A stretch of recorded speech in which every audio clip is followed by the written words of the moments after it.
The woman was just a little uncomfortable. She added a cup of hot tea to the bed. At first, Maybelle thought she had forgotten to drink it. But from that day on, she kept hearing some strange noises in the house. This made her think the house was haunted, until the security guard of the building explained to her the reason. Maybelle let go of her mind. If the air is very dry, the wood furniture or the floor may make a noise. It's just a little noise, don't scare yourself. But they didn't expect it. Just because of a moment of carelessness, Maybelle's fate will change completely. That night, the building suddenly shut down. And when the palace was restored, Maybelle was found dead in the house. The police who received the report rushed to the scene, but after a thorough investigation, they found a severe injury on the back of the deceased's head.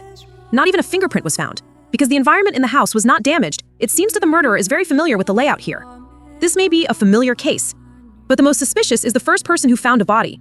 He is a security guard in the building. His name is Bao. Because according to the police at the scene, Bao was very emotional when he saw Maybelle die. He also said that he killed Maybelle. Soon, Bao became the first person to be questioned. However, according to him, he was in charge of patrolling before the incident, but he didn't find it in advance. So Maybelle's sudden death made him feel very guilty. That's why he said that at the scene. It's not that he really killed Maybelle.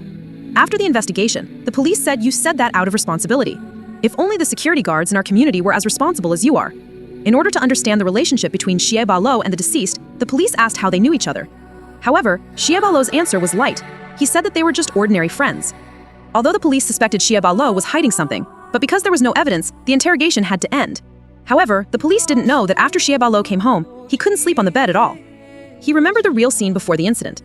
After the power outage in the building, Bao saw Maybelle dragging a big suitcase home, and he thought that the elevator couldn't be used, so he helped Maybelle to move the suitcase upstairs. However, in the process, Bao not only found the suitcase was surprisingly heavy, but also moved the things inside by himself. Although the two of them met face to face, Bao didn't ask more questions in the end. Everyone has their own secrets. Where did you get it? I have too many secrets. And in order to find out the secret of Maybelle's death, the police on the other side could only return to the scene to investigate. Fortunately, this time they had a new discovery.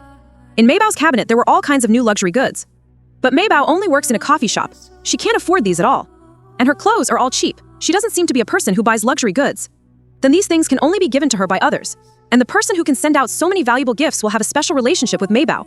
And is this person related to Maybelle's death?